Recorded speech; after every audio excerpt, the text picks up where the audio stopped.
ज्यादा ज्ञान मत बांटो और ज्ञान उनको दो जिनको जरूरत है।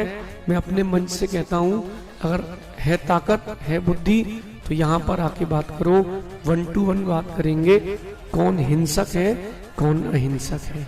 कुछ लोगों का ये मानना है कि दिगंबर मुनि मोरों को मार करके पिच्ची का निर्माण कराते हैं। 15 लाख मोरों को जैन श्रावकों ने, जैन मुनियों ने मरवा दिया। अरे अज्ञानी है, विरोध वहां कर रहे हैं जहां विरोध की कोई जरूरत ही नहीं है। जैन श्रावक चींटी भी नहीं मारता तो जैन मुनि मोरों को क्यों मरवाएंगे। और जिसने प्रश्न किया, मैं उनसे पूछना चाहता हूँ कि आपके खानदान के परिवार के लोग दोनों पार्टियों में हैं, सत्ता की दोनों पार्टियों में, बड़ी पार्टियों में हैं। कभी आपको लगता है कि जीव दया आपके अंदर है तो जाके स्लॉटर हाउस को बंद कराओ ना। मुर्गी पालन केंद्र है, मछली पालन केंद्र, उनको बंद कराओ। ऐसे भी बड़े बड़े व्यापारियों के बच्चे जिन्होंने गुजरात में पर्सनल जू खरीद के रखा है, साउथ अफ्रीका से शेर मंगवा रहे हैं, उनको जाके समझाओ।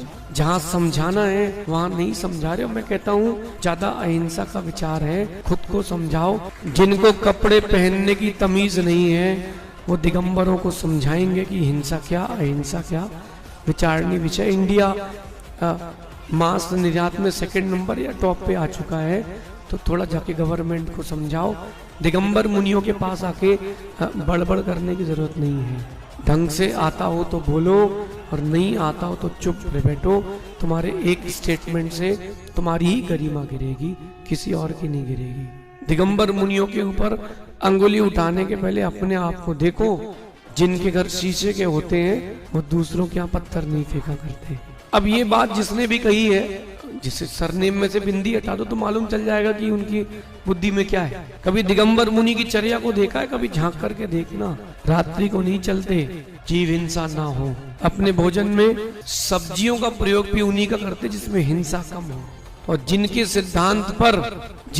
सिद्धांत पर देश को आजादी मिली हो, उन महावीर स्वामी पर उंगली उठाने का कोई अधिकार नहीं है। समाज को एक्शन लेना चाहिए। भगवान श्री राम ने अपने कुल की रक्षा के लिए इतना बड़ा युद्ध किया था। जैन समाज को भी इसका विरोध करना चाहिए, कहीं राक्षस प्रवृत्ति के लोग ये देव कुल पर हावी ना हो जाए। और जिनको सुनते नहीं बनता हो उनको कभी कहना भी नहीं चाहिए। मैं अपने मंच से कहता हूँ, अगर है ताकत तो यहाँ पर आके बात करो, सब मालूम चल जाएगा कौन कितना हिंसक है कौन कितना अहिंसक है। गुरुओं के सामने किस तमीज से बोलना चाहिए ये आना चाहिए।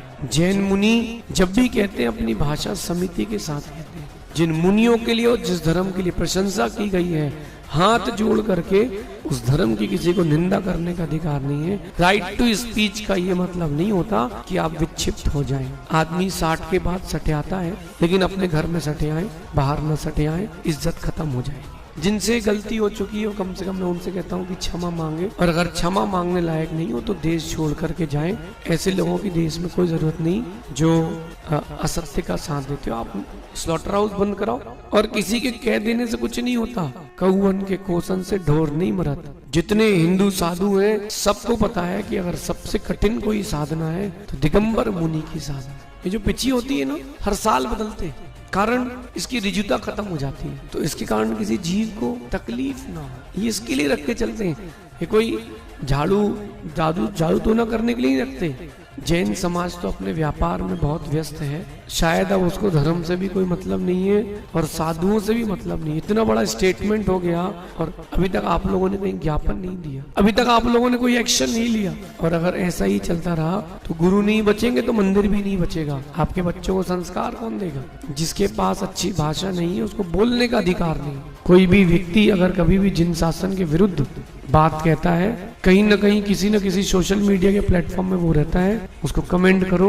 आप रहने के अधिकारी नहीं हो भारत में, क्योंकि जो भारत की रक्षा कर रहे हैं, जिन मुनियों की तपस्या से भारत की रक्षा चल रही है, उन मुनियों के ऊपर आपको उंगली उठाने का कोई अधिकार नहीं है। माफी मांगे या आप उस स्थान को छोड़ करके जाएं जहाँ जैन मुनि रहते हैं। और ज्यादा है आके बात करें, मालूम चल जाए कौन कितने पानी में कितने ज्ञानी हो। सब नाम के भूखे हैं, सत्ता के भूखे हैं, किसी को समाज से धर्म से कोई मतलब नहीं है।